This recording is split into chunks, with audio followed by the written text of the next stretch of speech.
दोस्तों आज के समय में हम कई सारी चीज़ों की प्रिंटिंग देखते हैं, जैसे कि बुक्स की, न्यूज़पेपर्स की, मैगजीन्स की, पोस्टर्स की। इनफैक्ट हर वो चीज़ जो कि पेपर पर छपती है उसी को तो हम प्रिंटिंग कहते हैं। तो हम कह सकते हैं प्रिंटिंग इज द मेथड और process to putting text and images on paper is called printing. यानी कि प्रिंटिंग एक ऐसा तरीका होता है जिससे टेक्स्ट और इमेजेस को पेपर पर छापा जाता है। तो इस चैप्टर में हम इसी प्रिंटिंग के बारे में पढ़ेंगे कि पहले के टाइम पर ये प्रिंटिंग किस तरीके से होती थी और ये प्रिंटिंग समय के साथ साथ किस तरीके से एडवांस होती गई। तो चलिए स्टार्ट करते हैं हिस्ट्री के एक अमेजिंग चैप्टर को जिसका नाम है print culture and the modern world. पहला टॉपिक है हमारा द फर्स्ट प्रिंटेड बुक। दोस्तों शुरुआती समय में यानी कि आज से बहुत साल पहले प्रिंटिंग की शुरुआत होती है और ये प्रिंटिंग की शुरुआत होती है ईस्ट एशिया से। ईस्ट एशिया में भी 3 देशों से, चाइना, जापान और कोरिया। दोस्तों उस समय पर इन देशों में हैंड प्रिंटिंग चलती थी, मतलब हाथों से ही छपाई होती थी। क्योंकि उस समय पर प्रिंटिंग के लिए कोई मेजर टेक्नोलॉजी नहीं थी, इसलिए जितनी भी छपाई होती थी वो हैंड प्रिंटिंग के थ्रू होती थी। तो हम लिख सकते हैं in earliest time there was only print technology which developed in China, Japan and Korea, that was hand printing. आया समझ में? अब दोस्तों इन तीनों कंट्रीज में से हमें केवल इन 2 कंट्रीज के बारे में पढ़ना है, चाइना एंड जापान, कि इन 2 कंट्रीज में हैंड प्रिंटिंग किस तरीके से होती है। तो चलिए स्टार्ट करते हैं चाइना से। Print in China. दोस्तों चाइना में प्रिंटिंग स्टार्ट होती है 594 एडी से। उस समय पर चाइना में प्रिंटिंग के लिए एक मेथड इस्तेमाल किया जाता था जो कि था wood block printing. Wood block printing hand printing ही थी क्योंकि इसे मैनुअली किया जाता था। तो ये क्या होती थी चलिए जानते हैं। तो would block printing was a technique of printing text and images on paper bye rubbing of inked surface of wooden block. मतलब वुड ब्लॉक प्रिंटिंग एक ऐसी तकनीक होती थी जिसमें पेपर को एक वुडन ब्लॉक पर रब किया जाता था जिस पर इंक लगी होती थी, जिससे जो कुछ भी वुडन ब्लॉक पर पैटर्न होता था वो पेपर पर छप जाता था, जैसा कि आप इन इमेजेस में देख सकते हो। लेकिन दोस्तों इस मेथड में एक प्रॉब्लम थी कि जो कुछ भी पेपर पर छपता था वो पेपर की दूसरी साइड भी छप जाता था। इसके पीछे रीजन था क्योंकि उस समय के जो पेपर होते थे वो काफी ज्यादा थिन और पोरस होते थे, जिस वजह से इंक दोनों साइड चली जाती थी और पेपर का इस्तेमाल केवल एक ही तरफ हो पाता था। इसलिए उस समय पर जितनी भी बुक्स छपती थी वो अकॉर्डियन स्टाइल में छपती थी, मतलब एक तरफ ही छपती थी, जैसा कि आप इस इमेज में देख सकते हो। इस तरह की बुक्स को अकॉर्डियन बुक्स बोला जाता था। अब सवाल ये उठता है कि चाइना में बुक्स की जरूरत क्या थी, आखिर चाइना में बुक्स प्रिंट क्यों हो रही थी। इसके पीछे रीजन था उस समय पर जो चाइना था वो एक इंपीरियल स्टेट था, मतलब वहां पर राजाशाही शासन था। तो वहां का जो राजा था वो एक एग्जाम कंडक्ट करवाता था फॉर अ ब्यूरोक्रेटिक सिस्टम। मतलब वहां एक ब्यूरोक्रेटिक सिस्टम चलता था, उसके एंट्रेंस के लिए एक एग्जाम होता था। जैसे हमारे इंडिया में यूपीएससी के लिए एग्जाम होता है ना, ठीक उसी तरीके से वहां पर भी एग्जाम होता था ब्यूरोक्रेटिक जॉब्स के लिए।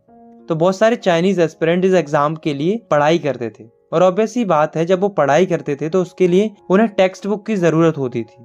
इसलिए जो है चाइना में बहुत ही vast number of printed materials का छपना स्टार्ट हो गया था और 16वीं सेंचुरी तक आते आते जैसे जैसे नंबर ऑफ एस्पिरेंट्स बढ़ते गए वैसे वैसे चाइना में प्रिंटेड मटेरियल्स का छपना और ज्यादा बढ़ता गया।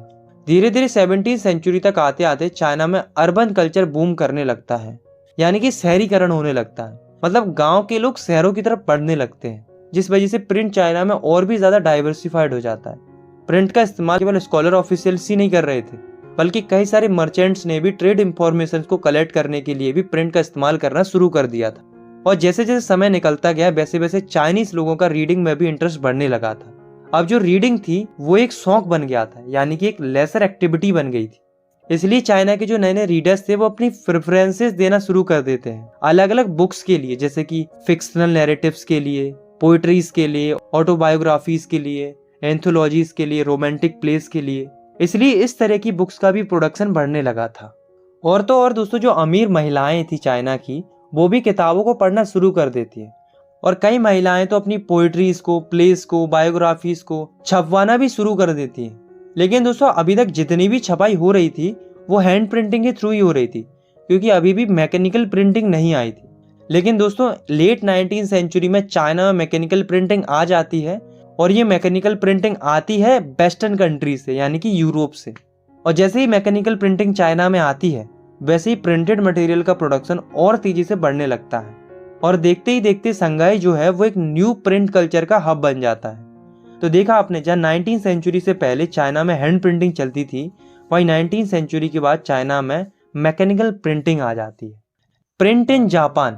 अभी तक हमने देखा कि चाइना में प्रिंट की शुरुआत कैसे हुई थी, लेकिन अब हम देखेंगे कि जापान में कैसे प्रिंट की शुरुआत होती है। तो अराउंड 768-770 एडी बहुत सारे बुद्धिस्ट मिशनरी ट्रेवल करते हैं चाइना से जापान, और ये अपने साथ ले जाते हैं हैंड प्रिंटिंग टेक्निक।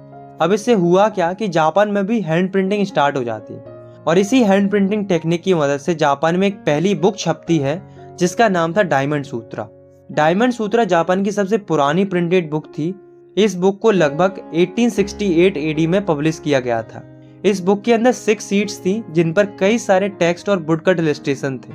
अब आप इस इमेज को देखो, ये डायमंड सूत्रा के एक पेज की इमेज है जो कि हमारी एनसीईआरटी में भी इंक्लूडेड है। अब धीरे धीरे क्या होता है, जापान में भी प्रिंट डाइवर्सिफाइड होने लगता है। जो टेक्सटाइल थे, प्लेइंग कार्ड्स थे, पेपर मनी थी, इनके ऊपर भी छपाई होने लगती है। इन मिडिएबल जापान यानी कि लगभग 13 सेंचुरी से 15 सेंचुरी का जो पीरियड था, उसमें कई सारे पोइट्स और प्रोस राइटर्स भी अपनी बुक्स को रेगुलरली पब्लिश करने लगते हैं, जिस वजह से बुक्स का अमेंडेंट मार्केट में बढ़ने लगता है और बुक्स की कीमतें भी कुछ हद तक सस्ती हो जाती हैं। और अब धीरे धीरे क्या होता है, जापान में विजुअल मटेरियल्स की भी प्रिंटिंग स्टार्ट हो जाती है, यानी कि पेंटिंग वगैरह भी छपना शुरू हो जाती है। लेट 18 सेंचुरी तक आते आते जापान में एक सिटी थी ईडो, जिसे आज के समय में हम टोक्यो के नाम से जानते हैं। उसमें अलग अलग पेंटिंग छपने लगती है जो कि अर्बन कल्चर को डिपिक्ट करती थी। तो इस तरीके से जो जापान की लाइब्रेरीज थी और बुक स्टोर्स थे, वो पूरी तरीके से भर जाते हैं हैंड प्रिंटेड मटेरियल से। अब दोस्तों हमें एक व्यक्ति के बारे में पढ़ना है जिनका नाम था किटागावा उटामारू। इनका जन्म 1753 में ईडो में हुआ था। ये एक फेमस जापानीज आर्टिस्ट थे। इन्होंने क्या किया था, अलग अलग पेंटिंग्स बनाई थी। जैसे कि कुछ पिक्चर्स इन्होंने फ्लोटिंग वर्ल्ड को डिपिक्ट करते हुए बनाई थी, मतलब हम वर्ल्ड को किस नजरिए से देखते हैं इस आधार पर। और कुछ इन्होंने बनाई थी ऑर्डिनरी ह्यूमन एक्सपीरियंस को डिपिक्ट करते हुए, मतलब आम लोग कैसे अपना जीवन जीते हैं। तो इस तरीके की जो आर्ट फॉर्म होती है उसे उकियो बोला जाता है। सेकेंड टॉपिक है हमारा प्रिंट कम्स टू यूरोप। इस टॉपिक में हम देखेंगे कि प्रिंट की शुरुआत यूरोप में कैसे होती है। तो जैसा कि हमने पिछले चैप्टर्स में पढ़ा था कि पुराने समय में कई सारे सिल्क रूट्स हुआ करते थे जिसके थ्रू ट्रेड होता था। तो इन्हीं सिल्क रूट के जरिए चाइना से सिल्क और मसाले ही ट्रेवल नहीं करते थे, बल्कि इनके साथ साथ पेपर भी ट्रेवल करता था चाइना से यूरोप में। तो इस तरीके से पेपर भी यूरोप में पहुंचता था, जिस वजह से होता क्या है कि यूरोप में मैन्युस्क्रिप्ट्स बनने लगती हैं, यानी कि हाथों से लिखने वाली किताबें बनने लगती हैं। क्योंकि उस समय पर यूरोप में प्रिंटिंग की टेक्नोलॉजी नहीं आई थी, बस पेपर आ गया था। तो अब सवाल ये उठता है कि प्रिंट की टेक्नोलॉजी आखिर यूरोप में आती कैसे है। तो इटली के एक फेमस एक्सप्लोरर थे जिनका नाम था मार्को पोलो। वो कई सालों से चाइना को एक्सप्लोर कर रहे थे, मतलब चाइना की छानबीन कर रहे थे, कई सारी चीजें सीख रहे थे। ऐसे ही वो चाइना में प्रिंटिंग की टेक्नोलॉजी सीखते हैं। तो 1295 में जब वो चाइना को एक्सप्लोर करने के बाद वापस इटली आते हैं, तो वो अपने साथ हैंड प्रिंटिंग टेक्निक लाते हैं, या हम कह सकते हैं वो वुड ब्लॉक प्रिंटिंग टेक्निक लाते हैं। तो इससे होता क्या है, इसी वुड ब्लॉक प्रिंटिंग टेक्निक की मदद से इटली में भी कई सारी बुक्स का प्रिंट होना शुरू हो जाता है। अब दोस्तों उस समय के जो रिच पीपल थे, जिन्हें अरिस्टोक्रेट्स बोला जाता था, मतलब जो राजा के करीबी लोग थे, वो इन प्रिंटेड बुक्स को खरीदना प्रेफर नहीं कर रहे थे, क्योंकि प्रिंटेड बुक्स की पेपर क्वालिटी कमजोर होती थी और ये बुक्स सस्ती होती थी। इसलिए वो ये सोच रहे थे कि अगर उन्होंने इन बुक्स को खरीदा तो उनका स्टैंडर्ड गिर जाएगा। इसलिए इनके लिए एक स्पेशल टाइप ऑफ पेपर पर मैन्युस्क्रिप्ट्स लिखी जाती थी जिन्हें बेलम बोला जाता था। बेलम ऐसे पेपर होते थे जिन्हें जानवरों की स्किन से बनाया जाता था, इसलिए ये एक्सपेंसिव होते थे। वहीं जो स्टूडेंट्स थे और मर्चेंट्स थे, वो इन हैंड प्रिंटेड बुक्स के आने से बहुत खुश थे, क्योंकि ये बुक्स सस्ती थी, इसलिए ये इजीली अफोर्ड कर पा रहे थे। लेकिन दोस्तों ये जो हैंड प्रिंटिंग टेक्निक आई थी, वो अभी भी यूरोप में इतनी ज़्यादा पॉपुलर नहीं हुई थी, जिस वजह से बुक्स की डिमांड ज़्यादा थी और सप्लाई कम थी यूरोप के अंदर। तो जो बुक सेलर थे, मतलब किताबें बेचने वाले लोग थे, वो स्क्राइब्स को हायर करने लगते हैं। स्क्राइब्स वो लोग होते हैं जो हाईली स्किल्ड राइटर्स होते हैं, जो एक मैन्युस्क्रिप्ट्स को कॉपी कर कई सारी मैन्युस्क्रिप्ट्स बनाते हैं हाथों से लिखकर। लेकिन दोस्तों इतना सब कुछ करने के बावजूद भी जो हैंड रिटन मैन्युस्क्रिप्ट्स थी, वो किताबों की बढ़ती डिमांड को पूरा नहीं कर पा रही थी। इसके पीछे रीज़न थे, एक तो मैन्युस्क्रिप्ट्स को लिखना बहुत ज़्यादा टाइम कंज्यूमिंग था, क्योंकि आप खुद ही सोचो कि एक एक करके किताबों को कॉपी कर लिखना कितना ज़्यादा टाइम कंज्यूमिंग हो सकता है। दूसरा रीज़न ये था कि जो कॉपी करने वाले लोग होते थे, यानी कि स्क्राइब्स होते थे, वो बहुत ज़्यादा कीमत चार्ज करते थे मैन्युस्क्रिप्ट्स को लिखने के लिए। वहीं दूसरी ओर क्या होता है, जो मार्को पोलो द्वारा लाई गई हैंड प्रिंटिंग टेक्निक थी वो पूरे यूरोप में फैलना शुरू हो जाती है। तो ऐसे में जो बुक सेलर थे उन्हें एक अल्टरनेटिव मिल जाता है हैंड प्रिंटिंग के रूप में, और अब जो बुक्स का प्रोडक्शन था वो इसी वुड ब्लॉक प्रिंटिंग टेक्निक से होने लगता है। लेकिन दोस्तों वुड ब्लॉक प्रिंटिंग भी कुछ ही हद तक बुक्स की डिमांड को पूरा कर पाती है, क्योंकि वुड ब्लॉक प्रिंटिंग थी तो हैंड प्रिंटिंग ही ना, इसलिए अभी भी बहुत ज़्यादा रिक्वायरमेंट थी एक ऐसी टेक्नोलॉजी की जिसको मैनेज करना बहुत सस्ता हो और जिससे प्रिंटिंग जल्दी हो सके। तो इस समस्या का हल लेकर आते हैं एक जर्मनी के व्यक्ति जिनका नाम था जॉन गुटेनबर्ग। ये क्या करते हैं, 1930s में दुनिया की पहली मैकेनिकल प्रिंटिंग प्रेस का आविष्कार करते हैं। अब ये थे कौन, इन्होंने ये कैसे किया था, चलिए जानते हैं। Gutenberg and the printing press. दोस्तों जो गुटेनबर्ग थे वो जर्मनी में रहने वाले एक नागरिक थे जो कि एक मर्चेंट के बेटे थे। इनके बहुत बड़े बड़े एग्रीकल्चरल फार्म थे ऑलिव और ग्रेप्स के। तो ये बचपन से ही वाइन प्रेसेस और ऑलिव प्रेसेस को देखते हुए आ रहे थे, मतलब ये ऐसी मशीनों को देखते हुए आ रहे थे जिनसे ऑलिव या ग्रेप्स को प्रेस किया जाता था। इसलिए इन्हें पूरा आइडिया था कि एक नॉर्मल प्रेस कैसे काम करती है। इसके अलावा दोस्तों जो गुटेनबर्ग थे वो एक मास्टर गोल्ड स्मिथ भी बन जाते हैं, मतलब एक अच्छे और परिपक्व सुनार भी बन जाते हैं। इसलिए इन्हें पूरी नॉलेज थी कि ज्वेलरीज को कैसे आकार दिया जाता है। तो ये अपनी इन्हीं दो नॉलेज का यूज करके पहली प्रिंटिंग प्रेस को डेवलप करते हैं। अब ये प्रेस दिखती कैसी थी वो हम इस डायग्राम से समझते हैं। तो ये थी जॉन गुटेनबर्ग की पहली प्रिंटिंग प्रेस। इसमें ऊपर की साइड एक बड़ा सा स्क्रू दिया हुआ था और उस पर एक हैंडल था। इस हिस्से को प्लेटन बोला जाता था और इसको प्रिंट ब्लॉक बोला जाता था, जिस पर पेपर को रखा जाता था और हैंडल को घुमाकर उस पर प्रिंट किया जाता था। तो ये नॉर्मल सा मैकेनिज्म था इस प्रिंटिंग प्रेस का। अब दोस्तों अब आप इस प्लेटन को देखो, इसको अगर हम बॉटम से देखेंगे तो ये कुछ इस तरीके से दिखाई देगा। तो इसमें अलग अलग अल्फाबेटिकल माउल्ड्स का इस्तेमाल किया गया था जिन्हें हम मूव कर सकते थे, मतलब अरेंज कर सकते थे, जिससे जो कुछ भी प्रिंट चाहिए होता था वो आसानी से लिया जा सकता था। इसमें थोड़ी बहुत कमियां थी, बट 1448 तक आते आते गुटेनबर्ग अपनी प्रिंटिंग प्रेस को पूरी तरीके से तैयार कर लेते और इस प्रिंटिंग की मदद से जो पहली बुक छपी थी उसका नाम था बाइबल। बाइबल की 3 सालों में लगभग 180 कॉपीज प्रोड्यूस की जाती। अगर हम उस समय को ध्यान में रखकर बात करें तो ये बाकी प्रिंटिंग की फील्ड में एक बहुत बड़ा अचीवमेंट था।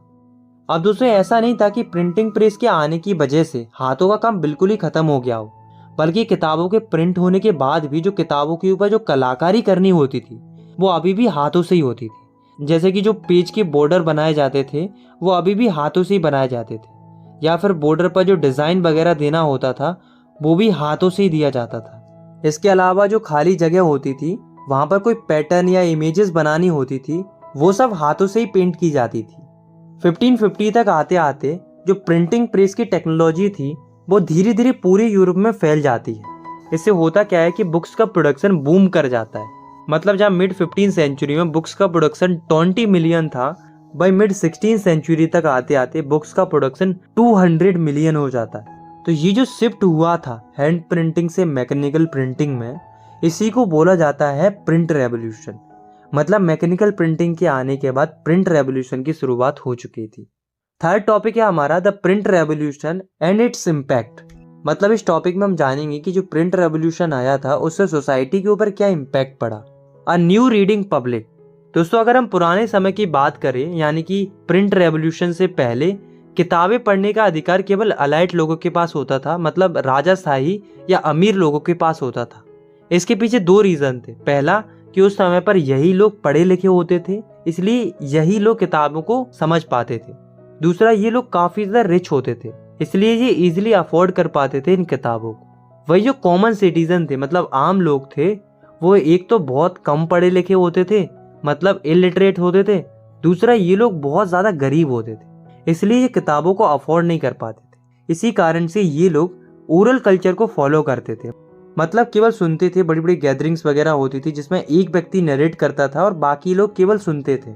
लेकिन फिर क्या होता है, प्रिंट रेवोल्यूशन आता है, जिस वजह से मार्केट में किताबों के दाम गिर जाते हैं। जिस वजह से होता क्या है कि जो कॉमन पीपल थे वो भी किताबों को इजीली अफोर्ड कर सकते थे।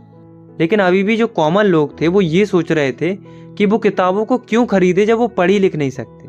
तो इसके लिए जो पब्लिशर्स थे, मतलब जो किताबों को पब्लिश करते थे, वो ऐसी किताबें प्रोड्यूस करने लगते हैं जिसमें टेक्स्ट की बजाय ज़्यादा से ज़्यादा इमेजेस और पिक्चर्स का इस्तेमाल किया जाता था। इससे हुआ क्या कि जो कॉमन लोग थे वो भी इन किताबों को आसानी से समझ सकते थे, भले ही वो कम पढ़े लिखे ही क्यों ना हो। तो इससे होता क्या है कि न्यू रीडिंग पब्लिक इमर्ज होती है, मतलब जो हियरिंग पब्लिक थी वो ग्रेजुअली रीडिंग पब्लिक में चेंज हो जाती है। Religious debate and the fear of print. दोस्तों, प्रिंट के आने की वजह से कोई भी व्यक्ति अपने आइडियाज को कई लोगों के बीच में सर्कुलेट कर सकता था, मतलब अपने विचारों को कई लोगों तक पहुंचा सकता था। इससे बहुत से लोग खुश थे, लेकिन कई लोगों को डर भी था। उन्हें इस बात का डर था कि कहीं उन्होंने प्रिंट को कंट्रोल नहीं किया कि क्या प्रिंट होना चाहिए, क्या प्रिंट नहीं होना चाहिए, तो कहीं ऐसा ना हो कि प्रिंट की वजह से कोई रिवेलियस और इररिलीजियस थॉट स्प्रेड ना हो जाए। मतलब सोसाइटी में ऐसे थॉट्स ना फैल जाएं जिनसे लोग अथॉरिटीज के अगेंस्ट में जाकर उन्हें अपोज या क्रिटिसाइज करने लगे। बेसिकली कोई ऐसी चीज प्रिंट ना हो जाए जो कि बाद में जाकर विवाद का मुद्दा बन जाए।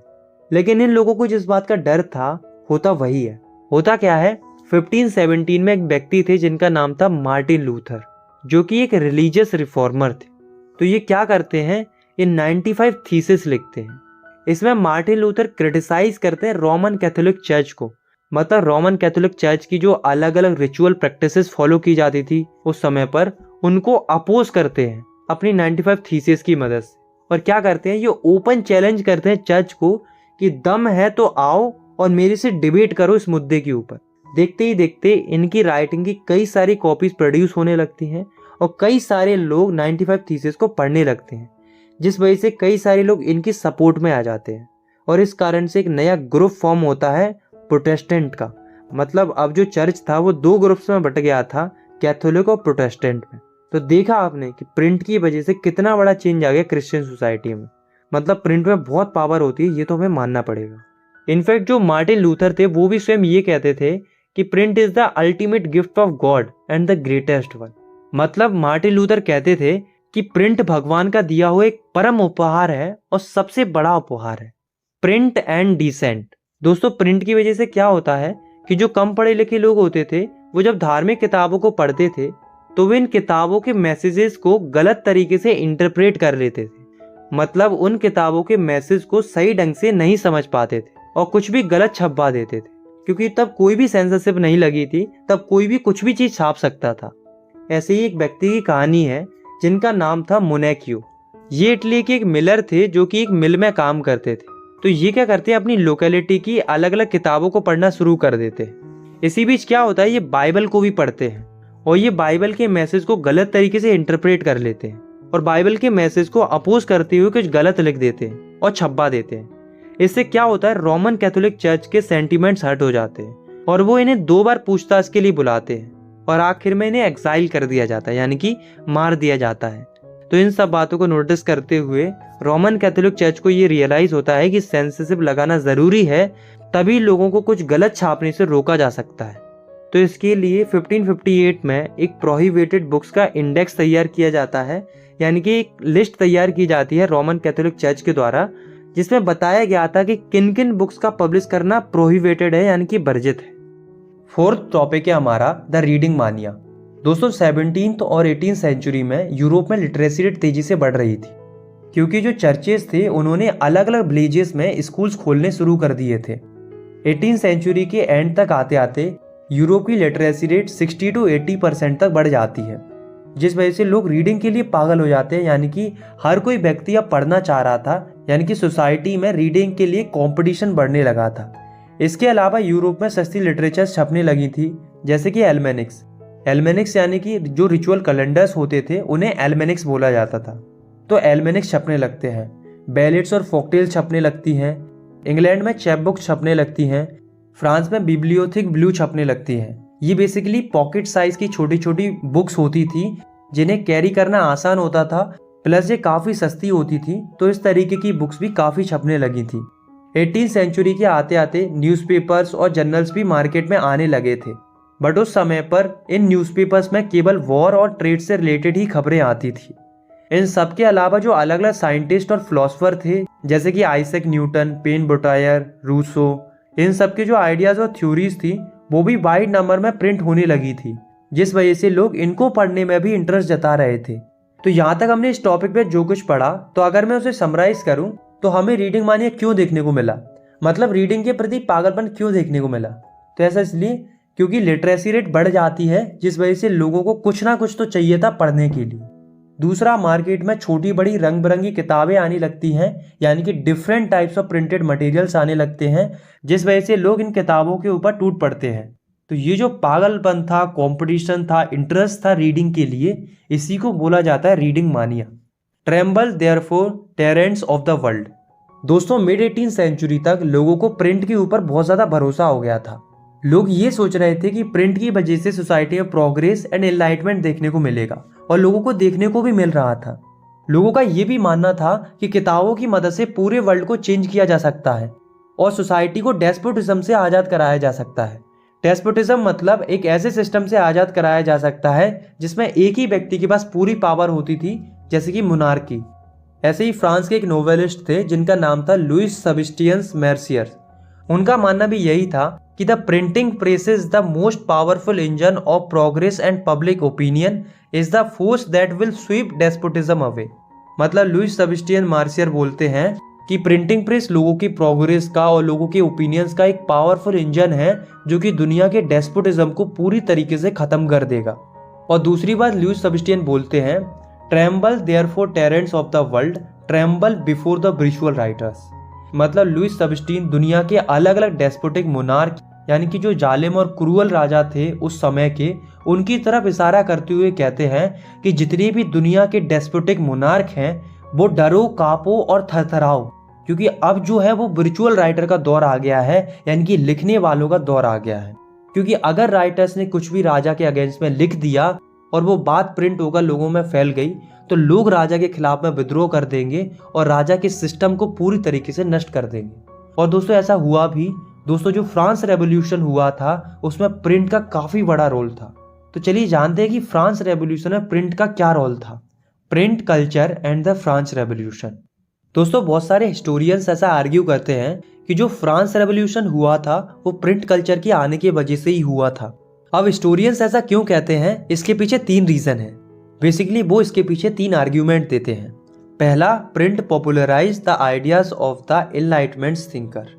मतलब प्रिंट की वजह से जो पॉपुलराइज थिंकर्स थे, यानी कि फिलोसफर थे, उनके आइडियाज लोगों में पॉपुलराइज होने लगे थे। जैसे कि 2 फेमस फिलोसफर थे, वॉलेटियर एंड रूसो।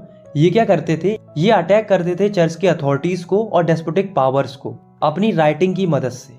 दूसरा रीजन था, print created a new culture of dialogues and debates. मतलब फ्रांस में प्रिंट के आने की वजह से लोगों में डिबेट और डिस्कशन होने लगा था। मतलब लोग आपस में डिस्कशन करने लगे थे, जिससे उन्हें ये समझ में आने लगा था कि क्या सही है और क्या गलत है।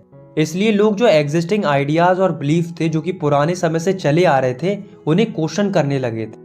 तीसरा रीजन था, आपको पता है दोस्तों, हमने पिछली क्लास में पढ़ा था कि जो फ्रांस की सोसाइटी थी वो 3 ग्रुप्स में बटी हुई थी, clergy, nobility and commoners. Clergy में आते थे चर्च के लोग, नोबिलिटी में आते थे राजा और राजा के संबंधी लोग, और कॉमनर्स में आते थे आम लोग जैसे कि किसान और मजदूर। तो जो क्लर्जी और नोबिलिटी लोग थे, इनके पास बहुत पैसा था, ये बहुत ही ऐशो आराम से अपना जीवन जीते थे, प्लस इन्हें कोई टैक्स भी नहीं देना पड़ता था। वही जो कॉमनर्स थे वो बहुत गरीब थे और इनका जो जीवन था वो बहुत परेशानी में था, प्लस इनको टैक्स भी भरना पड़ता था। तो भाई 1780s क्या होता है, ऐसी कई सारी लिटरेचर्स पब्लिश होती हैं जो कि कॉमनर्स को सपोर्ट करती थी और उन्हें प्रेरित करती थी कि देखो तुम्हारे साथ कितना अत्याचार हो रहा है, तुम सो गरीबी में टैक्स देकर अपना जीवन गुजार रहे हो, वहीं ये क्लर्जी और नोबिलिटी लोग ऐसो आराम से अपना जीवन जी रहे हैं। तो इस तरीके की लिटरेचर जब पब्लिश होती हैं तो आम जनता में आग लग जाती है और फिर इसी की वजह से फ्रांस में रेवोल्यूशन देखने को मिलता है। तो ये 3 आर्ग्यूमेंट्स हैं हिस्टोरियंस के जो कि सीधा सीधा ये स्पष्ट करते हैं कि जो ये फ्रांस रेवोल्यूशन हुआ था उसमें प्रिंट कल्चर का एक बहुत बड़ा इम्पैक्ट था। नेक्स्ट टॉपिक है हमारा द 19th सेंचुरी। इस टॉपिक में हम देखेंगे कि 19th सेंचुरी में प्रिंट कल्चर किस तरीके से फैलता है और क्या क्या चेंजेस होते हैं। तो दोस्तों 19th सेंचुरी में लिटरेसी रेट तेजी से बढ़ रही थी, जिस वजह से न्यू रीडर्स इमर्ज हो रहे थे। अब चिल्ड्रंस भी किताबें पढ़ रहे थे, वुमेन्स भी किताबें पढ़ रही थी, जहाँ तक कि वर्कर्स भी किताबें पढ़ रहे थे। अब हम देखते हैं कि प्रिंट कल्चर की वजह से चिल्ड्रन के लिए क्या क्या चेंजेस हो रहे थे ड्यूरिंग 19th सेंचुरी। तो 19th सेंचुरी में बच्चों के लिए स्कूल टेक्स्ट बुक का प्रोडक्शन तेजी से बढ़ने लगा था। दूसरा, 1857 में फ्रांस में स्पेशली बच्चों के लिए ही एक चिल्ड्रंस प्रेस सेटअप की जाती है, जिसकी मदद से बच्चों के लिए नई व पुरानी फेरी टेल्स छापी जाती थी। तीसरा, जर्मनी में 2 भाई थे जिनको ग्रिम्स ब्रदर्स बोला जाता है। तो ये क्या करते थे, ये अलग अलग ट्रेडिशनल फॉकटेल्स को इकट्ठा करते थे और बच्चों के लिए स्पेशल एडिशंस तैयार करते थे। और तो और दोस्तों, जो अनसुटेबल चीज़ें होती थी बच्चों के लिए, जैसे कि कोई वल्गर कंटेंट हो गया, तो ऐसी चीज़ों का एलाइट लोग विशेष तौर पर ध्यान रखते थे कि बच्चों के लिए कोई ऐसी चीज़ प्रिंट नहीं होनी चाहिए जो कि बच्चों के लिए अनसुटेबल हो। तो बच्चों के कंटेस्ट में 19वीं सेंचुरी में यही सब देखने को मिल रहा था। तो अब हम देखते हैं कि 19वीं सेंचुरी में वुमेन्स के लिए क्या हो रहा था। तो 19वीं सेंचुरी में वुमेन्स रीडर्स भी थी और राइटर्स भी थी, मतलब किताबें पढ़ती भी थी और किताबें लिखती भी थी। 19वीं सेंचुरी में स्पेशली महिलाओं के लिए ऐसी मैगजीन्स छपती थी जो कि बिहेवियर और हाउस कीपिंग को दर्शाती थी, मतलब महिलाओं को घरों में कैसे कामकाज करने चाहिए और कैसे रहना चाहिए, इस आधार पर कई सारी मैगजीन छपती थी जो कि महिलाओं को बहुत पसंद आती थी। इन सबके अलावा 19वीं सेंचुरी में कई सारी महिलाएं नोवेलिस्ट राइटर्स भी रही थी, यानी कि बहुत फेमस किताबें लिखने वाली महिलाएं भी थी, जैसे कि Jane Austen, the Bronte sister, George Eliot. तो ये फेमस नोवेलिस्ट राइटर्स थी उस समय की, जिन्होंने बहुत अच्छी नोवेल लिखी थी। तो 19वीं सेंचुरी में महिलाओं का एक नया रूप देखने को मिला जो कि विल, स्ट्रेंथ और डिटर्मिनेशन से भरा हुआ था। तो अब हम देखते हैं कि वर्कर्स का क्या सीन था 19वीं सेंचुरी में। तो वर्कर्स के लिए कई सारी लैंडिंग लाइब्रेरीज आ चुकी थी। लैंडिंग लाइब्रेरीज मतलब ऐसी लाइब्रेरीज आ चुकी थी जो कि किताबें किराए पर देती थी। इससे होता क्या है कि जो गरीब लोग थे, जो कि किताबें अफोर्ड नहीं कर सकते थे, जैसे कि वाइट कॉलर वर्कर्स हो गए, आर्टिसंस हो गए, लोअर मिडिल क्लास पीपल हो गए, तो ये लोग भी किताबें रेंट पर लेकर किताबें पढ़ सकते थे। तो इससे होता क्या है कि जो वर्कर्स थे वो सेल्फ एजुकेटेड होने लगते हैं, मतलब स्वयं से पढ़ने लिखने लगते हैं। अब वर्कर्स न केवल किताबें पढ़ रहे थे बल्कि कई सारी किताबें स्वयं से लिख भी रहे थे, जैसे कि वर्कर्स कई सारे पॉलिटिकल ट्रैक्ट्स को लिखते हैं और साथ ही कई सारी ऑटोबायोग्राफीज लिखते हैं। फर्दर इनोवेशन, अब हम देखते हैं कि 19वीं सेंचुरी में प्रिंटिंग की फील्ड में क्या क्या इनोवेशंस आते हैं, मतलब प्रिंटिंग की टेक्नोलॉजी में क्या क्या बदलाव आते हैं। तो जैसा कि आपको पता है कि पहली मैकेनिकल प्रिंटिंग प्रेस कौन सी थी, जो कि गुटनबर्ग ने बनाई थी, यानी कि गुटनबर्ग प्रिंटिंग प्रेस, जो कि बहुत पहले बनकर तैयार हो गई थी। लेकिन 19वीं सेंचुरी में क्या होता है, कई और तरह की प्रिंटिंग प्रेस इन्वेंट होती है। जैसे कि न्यूयॉर्क के एक व्यक्ति थे जिनका नाम था रिचार्ड एम हुई, जो कि सिलेंड्रिकल प्रेस को इन्वेंट करते हैं, जो कि पावर ड्रिवन थी, यानी कि बिजली से चलने वाली थी। इस प्रेस की खास बात ये थी कि ये प्रेस इतनी फास्ट थी कि इससे 1 घंटे में लगभग 8000 कॉपीज प्रिंट की जा सकती थी। इसी तरीके से एक और प्रेस इन्वेंट होती है जो कि थी ऑफसेट प्रेस। इस प्रेस की खास बात ये थी कि इससे एक ही बार में 6 कलर प्रिंट किए जा सकते थे। और तो और दोस्तों, 20वीं सेंचुरी तक आते आते लगभग सारी प्रिंटिंग प्रेस इलेक्ट्रिकली ऑपरेटेड हो जाती है, यानी कि बिजली से चलने वाली प्रेसेस में बदल जाती है। प्रिंटिंग प्रेसेस के अलावा भी कई और चीज़ों में भी बदलाव देखने को मिलता है, जैसे कि पेपर फीडिंग में इम्प्रूवमेंट आता है, प्रेस की प्लेट की क्वालिटी इम्प्रूव होती है। इसके अलावा ऑटोमेटिक पेपर रील इंट्रोड्यूस होती है, फोटो इलेक्ट्रिक कंट्रोल इंट्रोड्यूस होता है, किताबों के लिए जैकलेट्स आने लगती हैं, यानी कि कवर्स आने लगते हैं। इस तरह की और भी कई सारी चीज़ें डेवलप होती हैं। नेक्स्ट टॉपिक है हमारा India and the world of print. इस टॉपिक में हम जानेंगे कि प्रिंट की शुरुआत इंडिया में कैसे होती है और कब होती है, और हम ये भी जानेंगे कि प्रिंट के आने से पहले इंडिया में किस तरीके से राइटिंग होती थी। Manuscripts before the age of print. तो दोस्तों, हमारी इंडिया में प्रिंट के आने से पहले मैन्युस्क्रिप्ट्स लिखी जाती थी, मतलब हाथों से किताबें लिखी जाती थी, जो कि कई सारी अलग अलग वर्नाकुलर लैंग्वेजेस में होती थी, जैसे कि Arabic and Sanskrit. In manuscripts को लिखने के लिए पाम लीव्स और हैंडमेड पेपर्स का इस्तेमाल किया जाता था। और तो और दोस्तों, मैन्युस्क्रिप्ट्स को लंबे समय तक प्रिजर्व करने के लिए उन पर वुडन कवर्स चढ़ाए जाते थे, या फिर मैन्युस्क्रिप्ट्स के सारे पेपर्स को एक साथ स्टिच कर दिया जाता था, यानी कि सिल दिया जाता था। पर दोस्तों, इंडिया की जो मैन्युस्क्रिप्ट्स होती थी उनमें कई सारी कमियां भी थी, यानी कि कई सारी लिमिटेशंस भी थी। जैसे कि मैन्युस्क्रिप्ट्स बहुत ज़्यादा एक्सपेंसिव होती थी, प्लस बहुत ज़्यादा फर्गाइल होती थी, यानी कि बहुत ज़्यादा नाजुक होती थी, इसलिए इन्हें संभालना बड़ा मुश्किल होता था। दूसरी लिमिटेशन ये थी कि इन मैन्युस्क्रिप्ट्स को समझना और पढ़ना हर किसी के लिए आसान नहीं होता था, क्योंकि इन्हें डिफरेंट स्क्राइब्स के द्वारा डिफरेंट स्टाइल में लिखा जाता था। तो ये कुछ लिमिटेशंस थी मैन्युस्क्रिप्ट्स की, जिस वजह से मैन्युस्क्रिप्ट्स का कंसेप्ट तब तक चलता है जब तक इंडिया में प्रिंटिंग प्रेस नहीं आई थी। Print comes to India. तो अब हम ये देखते हैं कि इंडिया में प्रिंटिंग प्रेस आखिर आती कैसे है और इसे कौन लेकर आता है। तो मिड 16th सेंचुरी में कई सारे पोर्टुगीज और मिशनरी लोग गोवा आते हैं और ये अपने साथ इंडिया में पहली बार प्रिंटिंग प्रेस लेकर आते हैं। तो जैसे ही इंडिया में प्रिंटिंग प्रेस आती है वैसे ही बुक्स की प्रिंटिंग स्टार्ट हो जाती है। 1674 तक आते आते इंडिया में 50 books Konkan and Kannada language में छप जाती हैं। इसके अलावा इंडिया में जो कैथोलिक प्रीस्ट आए थे वो क्या करते हैं, इंडिया में पहली तमिल और मलयालम बुक प्रिंट करते हैं।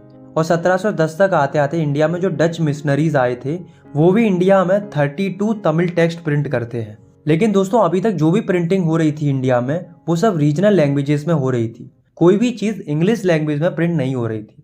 लेकिन 1780 के बाद इंडिया में इंग्लिश प्रिंटिंग स्टार्ट होने लगती है। अब कैसे स्टार्ट होती है, तो एक आयरिश व्यक्ति थे जिनका नाम था जेम्स अगस्टस हिकी। तो ये क्या करते हैं, पहली इंग्लिश मैगजीन प्रिंट करते हैं इंडिया के अंदर जिसका नाम था बंगाल गैजेट। ये वीकली मैगजीन थी जो कि हर हफ्ते आती थी। इस मैगजीन में हिकी अलग अलग एडवर्टाइजमेंट्स को पब्लिश करते थे और कॉलोनियल गवर्नमेंट के इंपोर्ट और सेल्स ऑफ स्लैब्स के बारे में बताते थे। और तो और ईस्ट इंडिया कंपनी के ऑफिशियल्स के बारे में भी बहुत सारी बातें पब्लिश करते थे। तो उस समय के इंडिया के जो गवर्नर जनरल थे वॉरेन हेस्टिंग, वो परेशान थे हिक्की की इस मैगजीन की वजह से, क्योंकि इससे ईस्ट इंडिया कंपनी की इमेज डाउन हो रही थी। इसलिए Warren Hasting James Augustine Hickey को परसिक्यूटेड करवा देते हैं, यानी कि जेल में डलवा देते हैं। और वॉरेन हेस्टिंग न्यूज़पेपर और मैगजीन वालों से कहते हैं कि कंपनी के बारे में छापना है तो छापो, पर ऐसी चीज छापो जिससे कंपनी की इमेज बढ़नी चाहिए, ना कि घटनी चाहिए। धीरे धीरे 18वीं सेंचुरी के एंड तक आते आते इंडिया के खुद के न्यूज़पेपर भी पब्लिश होने लगते हैं, जिसमें से पहला वही था बंगाल गैजेट। पहले वाले और इसमें अंतर यह था कि उसे शुरू किया गया था एक आयरिश मैन के द्वारा जो कि एक अंग्रेज था, और इसे शुरू किया गया था हमारी इंडिया के ही एक व्यक्ति के द्वारा जिनका नाम था गंगाधर भट्टाचार्य, जो कि राम मोहन रॉय के काफी करीब थे। नेक्स्ट टॉपिक है हमारा रिलीजियस रिफॉर्म एंड डिबेट्स। दोस्तों 19वीं सेंचुरी की शुरुआत से ही रिलीजियस इश्यूज के ऊपर इंटेंस डिबेट होना स्टार्ट हो गई थी, यानी कि धार्मिक मुद्दों के ऊपर बहस होना शुरू हो गई थी। और ये जो डिबेट थी वो पब्लिकली भी हो रही थी और प्रिंट के थ्रू भी हो रही थी। और जैसा कि आप सभी को पता है कि प्रिंट मटेरियल और न्यूज़पेपर आइडियाज को स्प्रेड करने के लिए एक बहुत अच्छा मीडियम है, इसलिए बड़ी तादाद में कई सारे लोग पार्टिसिपेट करने लगे थे पब्लिक डिस्कशंस में और अपने आइडियाज को और व्यूज को एक्सप्रेस करने लगे थे, जिस वजह से कई सारे सोशल एंड रिलीजियस इश्यूज के ऊपर बड़ी बड़ी कंट्रोवर्सीज होने लगी थी, यानी कि विवाद होने लगा था। जैसे कि विडो इमोलेशन के ऊपर, यानी कि सती प्रथा के ऊपर। विडो इमोलेशन का मतलब पुराने समय में एक सिस्टम चलता था जिसमें अगर किसी महिला का पति मर जाता था तो उसकी पत्नी भी सुसाइड कर लेती थी उसकी चिता पर जलकर। ऐसे एक सिस्टम चलता था मोनोथिज्म का, यानी कि जिसमें लोगों का मानना ये था कि एक ही भगवान है। तो इस तरीके के जो अलग अलग सोशल और रिलीजियस टॉपिक थे इनके ऊपर कंट्रोवर्सीज हो रही थी, यानी कि विवाद हो रहा था।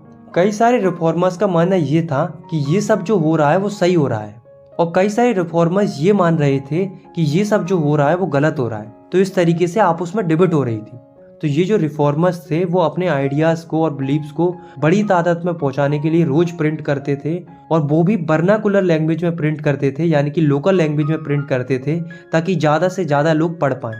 अब क्या प्रिंट करते थे, चलिए जानते हैं। तो जो राम मोहन रॉय थे वो पब्लिश करते थे एक वीकली न्यूज़पेपर जिसका नाम था संवाद कौमुदी, जिसके थ्रू वो सती प्रथा के सिस्टम को अबॉलिश करने के लिए कैंपेन चलाते थे अपने इस न्यूज़पेपर के थ्रू।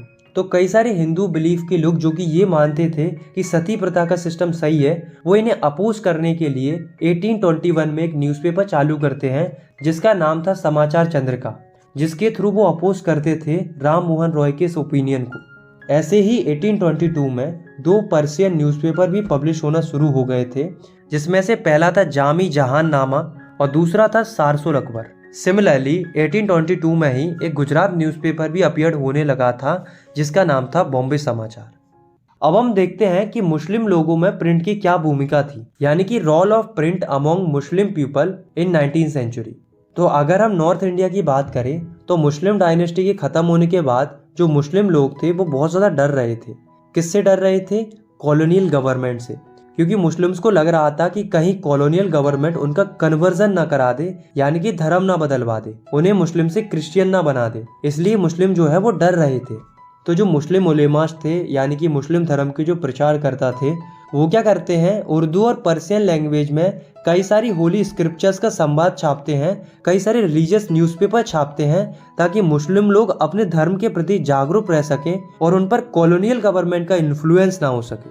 और तो और दोस्तों, वहीं दूसरी ओर मुस्लिम्स एक ऑर्गेनाइजेशन भी स्टार्ट करते हैं जिसका नाम था दुइबिन सेमिनरी, इसके थ्रू ये कई सारे फतवा जारी करते थे, यानी कि ऑर्डर जारी करते थे और मुस्लिम लोगों को गाइड करते थे एवरीडे लाइफ में। और साथ ही मुस्लिम लोगों को इस्लामिक डॉक्ट्रीज की मीनिंग भी एक्सप्लेन करते थे ताकि मुस्लिम लोग इस्लाम के अलावा किसी अन्य धर्म की तरफ आकर्षित ना हो।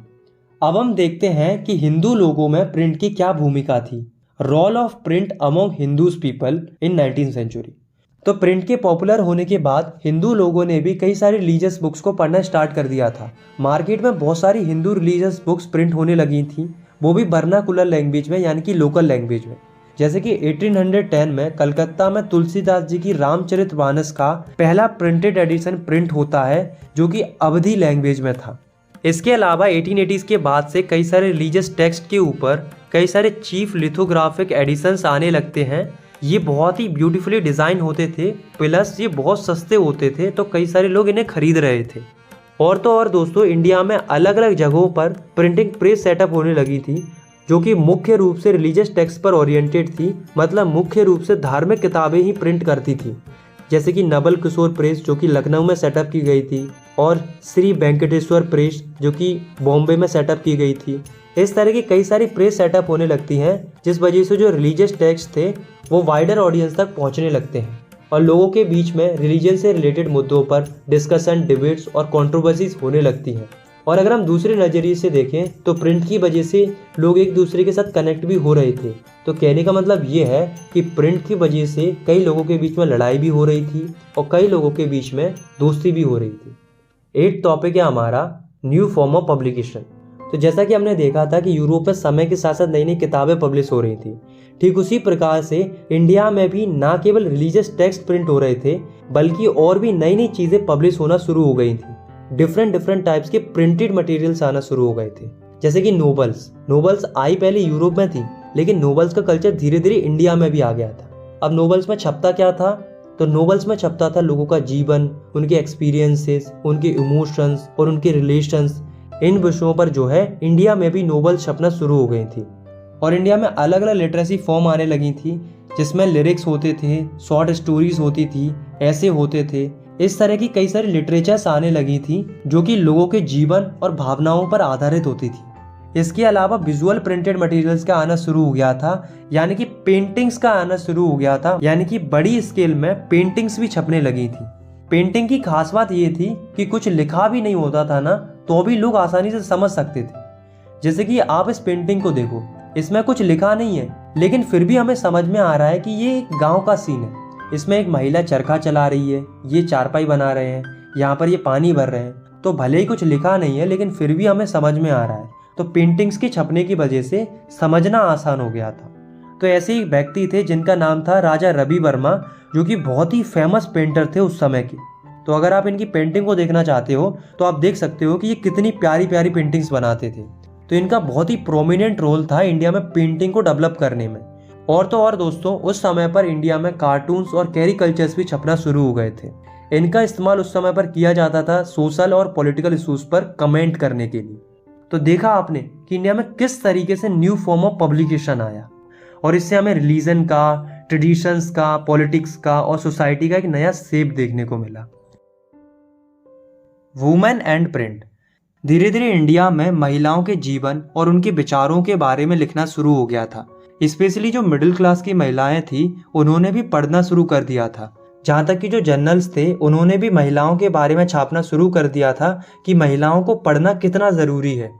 कई सारे हिंदुओं का मानना ये था कि अगर कोई वुमन पढ़ लिख गई तो वो विधवा हो जाएगी, और कई सारे मुस्लिम्स का मानना ये था कि अगर किसी पढ़ी लिखी महिला ने उर्दू रोमांस को पढ़ना शुरू कर दिया तो वो करप्ट हो जाएगी, यानी कि चरित्रहीन हो जाएगी। पर ऐसा नहीं था। हम सब जानते हैं कि पढ़ने लिखने से किसी भी महिला का जीवन खराब नहीं हो सकता, बल्कि बेहतर ही हो सकता है। पर क्या करें, उस समय के जो लोग थे उनकी मेंटलिटी ही ऐसी थी कि वो महिलाओं को पढ़ते हुए नहीं देख सकते थे। पर दोस्तों, हमारे देश की महिलाएं कम थोड़ी ना थी। भले ही वो ओपनली नहीं पढ़ पाती थी, पर वो चोरी छुपे जरूर पढ़ती थी। ऐसे ही एक महिला थी जिनका नाम था राज सुंदरी देवी। इनको पढ़ने नहीं दिया जाता था, तो ये चोरी छुपे अपने बच्चों की किताबों से किचन में जाकर पढ़ती थी। तो इस तरीके से उन्होंने पढ़ना सीखा, और बाद में जाकर 1876 में उन्होंने अपनी ऑटोबायोग्राफी लिखी, जिसका नाम था अमर जीवन, जो कि बंगाली लैंग्वेज में लिखी गई थी। तो ये जो ऑटोबायोग्राफी थी वो भारत की पहली ऐसी ऑटोबायोग्राफी थी जिसे एक महिला के द्वारा लिखा गया था। ऐसे एक महिला रिफॉर्मर थी जिनका नाम था कैलाश वासनी देवी, जो कि अपनी राइटिंग की मदद से वुमेन्स के एक्सपीरियंसेस को दर्शाती थी कि महिलाओं को किस तरीके से कैद कर कर रखा जाता था, उन्हें कैसे इग्नोर किया जाता था, उन्हें कैसे लेबर की तरह काम कराया जाता था। इस तरह की कई सारी समस्याओं के बारे में वो बताती हैं। इसी तरीके से ताराबाई शिंदे और पंडिता रामाबाई ये भी कई सारी बातें लिखती हैं अपर क्लास हिंदू महिलाओं के जीवन पर आधारित। स्पेशली जो विधवा औरतें थी उनके जीवन के बारे में लिखती हैं कि उनकी कंडीशन कैसी होती थी। तो देखा आपने कि कैसे महिलाएं प्रिंट की मदद से अपनी आवाज़ जनता तक पहुंचा रही थी। अब धीरे धीरे क्या होता है, 1870s के बाद से हिंदी प्रिंटिंग शुरू हो जाती है और महिलाओं के एजुकेशन के सपोर्ट में कई सारी चीज़ें छपने लगती हैं। कई सारे जर्नल्स भी छपने लगते हैं, डिबेट और डिस्कशन होने लगते हैं कई इशूज़ के ऊपर, जैसे कि women education, widowhood, window remarriage, इन विषयों के ऊपर चर्चा होने लगती है। औरतों और महिलाओं के जीवन को आसान बनाने के लिए ऐसी कई सारी बुक छपने लगती हैं, जैसे कि स्त्री धर्म विचार, जो कि राम चड्ढा के द्वारा लिखी गई थी। इसमें उन्होंने बताया था कि महिलाएं एक आइडियल वाइफ कैसे बन सकती हैं। प्रिंट एंड पुअर पीपल, 19वीं सेंचुरी तक आते आते मार्केट में सस्ती किताबें आ चुकी थी और इंडिया की जो पब्लिक लाइब्रेरीज थी वो पूरी तरीके से भर चुकी थी अर्ली 20वीं सेंचुरी तक। इसलिए जो गरीब लोग थे वो भी आसानी से किताबें पढ़ रहे थे। पर उस समय पर जो गरीब लोग थे वो एक बहुत बड़ी समस्या से गुजर रहे थे, जो कि थी कास्ट डिस्क्रिमिनेशन। मतलब जाति को लेकर उस समय पर काफ़ी ज़्यादा भेदभाव होता था। तो कई सारे लोग आवाज़ उठाते हैं इस कास्ट डिस्क्रिमिनेशन के अगेंस्ट में, जैसे कि ज्योतिबा फुले। इन्होंने क्या किया था, 1871 में एक किताब लिखी थी जिसका नाम था गुलामगिरी, जिसमें वो बताते हैं कि कैसे आम लोगों को कास्ट के बेसिस पर इनजस्टिस फेस करना पड़ता था। ऐसे ही बी.आर. अम्बेडकर जी थे और ई.बी. रामास्वामी जी थे, ये भी कास्ट के ऊपर काफ़ी बातें लिखते थे। इनकी जो राइटिंग होती थी वो पूरी इंडिया में पढ़ी जाती थी। इसी तरीके से कानपुर के एक मिल वर्कर थे जिनका नाम था काशी बाबा। इन्होंने भी 1938 में एक किताब लिखी थी जिसका नाम था छोटे और बड़े का सवाल, जिसमें उन्होंने कास्ट और क्लास एक्सप्लॉयटेशन के बीच के लिंक को दर्शाया था। इन्हीं की तरह एक और कानपुर मिल वर्कर थे जो कि सुदर्शन चक्र नाम से कई सारी कविताएं लिखते थे, जिनके कलेक्शन को बोला गया सच्ची कविताएं। इसके अलावा कई सारी लाइब्रेरी सेटअप की जाती हैं बेंगलोर और बॉम्बे में। लास्ट टॉपिक है हमारा प्रिंट एंड सेंसरशिप।